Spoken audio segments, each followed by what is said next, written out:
Back to Suman TV. నేను మీ సుప్రసాద్.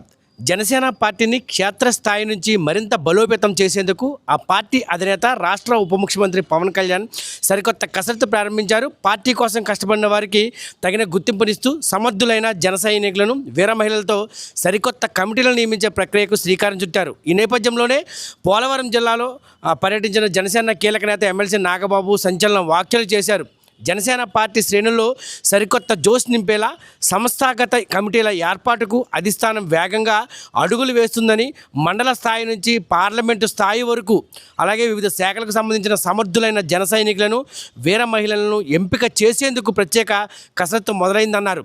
ఈ కమిటీల ఎంపిక కోసం అధినేత పవన్ కళ్యాణ్ ఒక ప్రత్యేక స్క్రీనింగ్ కమిటీని వేశారని, ఈ ప్రక్రియను పర్యవేక్షించేందుకే తాను స్వయంగా పరిశీలకుడిగా వచ్చినట్లు ఎమ్మెల్సీ నాగబాబు స్పష్టం చేశారు.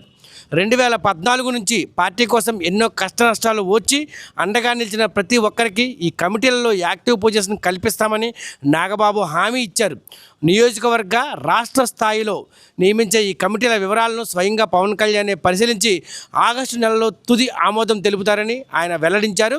జనసేన అనేది ఒక బలమైన ప్లాట్ఫామ్ అని, క్రమశిక్షణ, బాధ్యత, సమర్థత గల నాయకత్వాన్ని తయారు చేయడమే ఈ కమిటీల ముఖ్య ఉద్దేశమని ఆయన పేర్కొన్నారు. ఇక విప్లవ వీరుడు అల్లూరి సీతారామరాజు నడయాడిన గడ్డపై ఆయన జయంతి రోజే తాను పర్యటించడం ఎంతో సంతోషాన్ని ఇచ్చిందని నాగబాబు భావోద్వేగంగా మాట్లాడారు. ఇదే సమయంలో పొత్తులపై ఆయన కీలక క్లారిటీ ఇచ్చారు. గత ఎన్నికల్లో ఉమ్మడి కూటమి సారథ్యంలో తాము పోటీ చేశామని, భవిష్యత్తులో కూడా కూటమి ధర్మానికి కట్టుబడి దానికి తగ్గట్టుగానే జనసేన పార్టీ పనిచేస్తుందని నాగబాబు స్పష్టం చేశారు. ఈ నేపథ్యంలోనే రంపచోడవరం ఆర్కా రిసార్ట్స్లో ఆశావాహులు వందలాదిగా అయితే ఈ ప్రాంతానికి చేరుకున్నారు. తొలుత అప్లికేషన్లు నింపిన తర్వాత వారు మండల, నియోజకవర్గ, పార్లమెంటరీ దీనికి సంబంధించి అప్లికేషన్ నింపిన తర్వాత ఆ అప్లికేషన్ పరిశీలకులు పరిశీలించిన అనంతరం నాగబాబు వద్దకు ప్రతి ఒక్కరిని కూడా ప్రత్యేకంగా పంపించి స్వయంగానే ఆయన వారితో మాట్లాడి, ఎందుకంటే పార్టీ బలోపేతానికి ఏ విధమైన చర్యలు చేపడతారు, అదే ఏ విధమైన సహాయ సహకారాలు అందిస్తారు, పార్టీ ఇక్కడ ఇంక మరింత బలోపేతం అయ్యేలా ప్రతి ఒక్కరు కూడా జన సైనికులు పని చేయాలని అయితే ఈ సందర్భంగా ఆయన వారందరికీ చెప్పడం జరిగింది. పవన్ కళ్యాణ్ గారు గ్రామ స్థాయి, మండల స్థాయి, నియోజకవర్గం స్థాయి, పార్లమెంట్ స్థాయిలో రకరకాల కమిటీస్ వేస్తూ ఇన్ఛార్జీలుగా, లేకపోతే కమిటీలో మెంబర్స్గా, అది ఇతర కమిటీస్ చాలా ఉన్నాయి. ఈ కమిటీస్లో సమర్థులైనటువంటి జన సైనికుల్ని, వీర మహిళల్ని దీనిలో తీసుకోవడానికి, వాళ్ళలో ఎవరున్నారని చెప్పి వాళ్ళు సేకరించడానికి వాళ్ళ వివరాలు ఒక కమిటీ వేశారు. ఈ కమిటీ మెంబర్స్ దాదాపు 30 మంది ఉన్నారు ఇక్కడ. కొంతమంది ఏదో పనుల మీద ఉన్నారు. సో నన్ను ఒక పరిశీలకుడిగా పంపించారు. సో మాకు ఇంతకాలం ఏంటంటే చాలా కాలం పాటు ఎంతో కాలం పనిచేసిన మా కార్యకర్తలందరికీ, వీర మహిళలందరికీ ఒక పార్టీలో ఇంకొంచెం వాళ్ళని యాక్టివ్ పొజిషన్లో ఇంకొంచెం బలంగా పనిచేయడానికి ఈ కమిటీస్ వేయాలని నిర్ణయించుకున్నాం.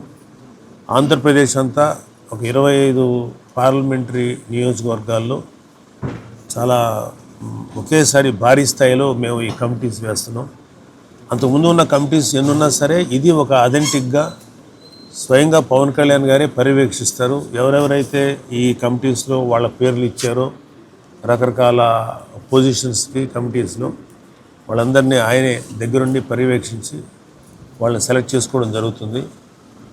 సో మాకు ఇంతకాలం పాటు ఎంతో కష్టపడిన మా కార్యకర్తలందరికీ ఒక బలమైనటువంటి ప్లాట్ఫామ్, ఇంకా బలమైన ప్లాట్ఫామ్ క్రియేట్ చేయాలి. జనసేన అనేది ఒక బలమైన ప్లాట్ఫామ్ అయినా వాళ్ళని వివిధ శాఖల్లో తీసుకోవటం వల్ల, వివిధ కమిటీస్లో తీసుకోవటం వల్ల వాళ్ళు ఇంకా బలంగా పనిచేయగలుగుతారు. సో వాళ్ళందరినీ ఎవరెవరు ఉన్నారో అనేది అది సేకరించడానికి మేము వచ్చాము. నన్ను పరిశీలకుడిగా వేశారు. సో జనసేనని మరింత బలంగా, బాధ్యతగా, అలాగే చాలా సమర్థవంతంగా పనిచేయడానికి ఈ కమిటీస్ వేస్తుంది.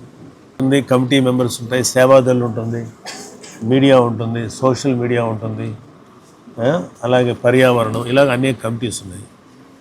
అసలు విషయం మీకు ఇది ఇంపార్టెంట్ విషయం. ఇది మీరు మిగతా విషయాల్లో మీరు ఎలాగా చెప్తారో తెలియదు, కానీ ఈరోజు మన్యం వీరుడు అల్లూరి సీతారామరాజు గారి బర్త్డే అవటం అనేది అది చాలా ఆశ్చర్యకరం. ఎందుకంటే ఇవాళ ఎక్కడైతే ఆయన అద్భుతంగా తన విప్లవాన్ని కొనసాగించారో ఆ ఏరియాలో మేమేదో చాలా కాకతాళీయంగా జరిగింది. వచ్చిన తర్వాత నాకు కొంచెం ఎప్పుడు పుట్టారో తెలియదు కానీ ఆయన గురించి అన్నీ తెలిసినా ఆయన బర్త్డే గుర్తు రాలేదు. అది ఇవాళ ఆయన జయంతి అనేది చెప్పినప్పుడు నిజంగా చాలా కోఇన్సిడెన్స్, చాలా ఆశ్చర్యం వేసింది. నిజంగా ఆయనకి దండేసి ఆయన గౌరవించుకున్నాం. సో ఈ విధంగా ఎక్కడైతే ఆయన గొప్పగా పనిచేస్తారో అదే ఏరియాకి వాళ్ళు రావటం చాలా సంతోషించదగ్గ విషయం. అలాగే ఈ సందర్భంగా రాష్ట్ర వ్యాప్తంగా ఉన్న రంగా గారి అభిమానులు కూడా రంగా గారికి మేము మా శుభాకాంక్షలు వాళ్ళ అభిమానులకి. ఇది కూడా ఇవాళ రంగా గారి జన్మదినోత్సవం కూడా. ఆయన ఆత్మ శాంతిగా ఉండాలి, వాళ్ళ కుటుంబీకులు ఆయన అభిమానులు అందరూ కూడా బాగుండాలి, సంతోషంగా ఉండాలి. ఈ సందర్భంగా వాళ్ళకి కూడా రంగా గారి జన్మదిన శుభాకాంక్షలు వాళ్ళందరికీ కూడా తెలియజేస్తున్నాం. ఆయన స్పిరిట్ ఇప్పటికీ చాలామంది యువతలో ఉంది ఆంధ్రప్రదేశ్ వ్యాప్తంగా. సో ఈరోజు ఇద్దరు వ్యక్తుల యొక్క గొప్ప వ్యక్తులు, ఒక ఆయన స్వతంత్ర వీరుడు అయితే ఇంకొక ఆయన గొప్ప నాయకుడు. అయినా వాళ్ళిద్దరి జన్మదిన సందర్భంగా ఈ కార్యక్రమం ఇక్కడ చేయడం చాలా సంతోషంగా ఉంది. అంటే నాకు ఒక రిక్వెస్ట్ ఏంటంటే, ఇప్పుడు ఒక మనిషి మాట్లాడిన మాటని ఎన్ని రకాలుగా అయినా ఇంటర్ప్రిటేట్ చేయొచ్చు. సో నేను మాట్లాడే మాటలు కాంట్రవర్సీయే తీసుకురావాలి అంటే రామ అన్న లేదా కృష్ణ అన్న కూడా దాన్ని ఏదో ఒక చెడుగా తీసుకురావచ్చు. నేను ఎప్పుడు కూడా కాంట్రవర్సీ చేయాలని కానీ ఎవరినైనా విమర్శించాలి కానీ, విమర్శించాలంటే డైరెక్ట్గా విమర్శిస్తాను తప్ప నాకేం భయాలు లేవు ఏదైనా చెప్పాలంటే. సో మొన్నంతా అది కొంచెం వక్రీకరించి వచ్చిన న్యూస్ అది. మాకు జనసేన, టీడీపీ, బీజేపీ మేము కలిసి పోటీ చేస్తున్నాం కూటమిగా. సో కూటమి ధర్మంగా కూటమి కలిసినంతకాలం మేము కూటమి నాయకులు ఏ నిర్ణయం అయితే చేశారో అది ఇంకా 2 ఇయర్లీ ఇప్పుడు చెప్పడం మేము కమిటీస్ వేసుకుంటాం. సో కూటమి ధర్మానికి తగ్గట్టుగా నాయకులు ఏది డిసైడ్ చేస్తే అక్కడ మేము పోటీ చేయటం కానీ, అలాగే మేము మండల స్థాయిలో, గ్రామ స్థాయిలో, అలాగే నియోజకవర్గం, పార్లమెంట్ స్థాయిలో కూడా ఖచ్చితంగా పోటీ చేస్తాం. ఏ పొజిషన్స్ ఎలా అనేది నాయకులు డిసైడ్ చేస్తారు. ఓకే అండి. సార్, రంపచోడవరం నియోజకవర్గం గత నుంచి ఉన్న కార్యకర్తలకి కలిపెట్టేస్తారు కొత్తగా అలా కాదు. అంటే చాలామంది కార్యకర్తలు అద్భుతంగా పనులు చేసిన వాళ్ళు ఉన్నారు, అద్భుతమైన సేవ చేసిన వాళ్ళు ఉన్నారు. ఎలక్షన్లో అద్భుతంగా ఒకసారి యాక్టివ్గా పాల్గొని పవన్ కళ్యాణ్ గారు జనసేన పార్టీ విజయానికి చాలా కృషి చేసిన వాళ్ళు ఉన్నారు. అదేవిధంగా 2024 ముందు ఈ వైసీపీ ప్రభుత్వ హయాంలో హెరాస్మెంట్కి గురైనటువంటి కార్యకర్తలు ఎంతోమంది ఉన్నారు, ఎన్నో కేసులు పెట్టించుకున్నారు. సో అలా అందరినీ కూడా ఎవరైతే అలా కష్టపడ్డారో పార్టీ కోసం, అది అంతకుముందు కార్యకర్తలుగానో లేకపోతే పదవుల్లో ఉన్నవాళ్ళైనా, పదవులు లేకపోయినా కార్యకర్తలుగా ఉన్నవాళ్ళైనా అందరికీ సమానమైనటువంటి అవకాశాలు కల్పిస్తాం. ఎవరు కొత్త వాళ్ళు కాదు, వీళ్ళందరూ కూడా సీనియర్ మోస్ట్. ఒక్కొక్కరు కూడా 2014 నుంచి, ఇంకా చెప్పాలంటే అంతకుముందు నుంచి కూడా ఉన్నారు వీళ్ళందరూ. 2014 నుంచి పవన్ కళ్యాణ్తో జర్నీ చేస్తున్న కార్యకర్తలు మాకు 90% వాళ్ళే ఉన్నారు. కొంతమంది 20లోనో లేకపోతే 18లోనో 23లోనో 24లో చేరిన ఉన్నారు.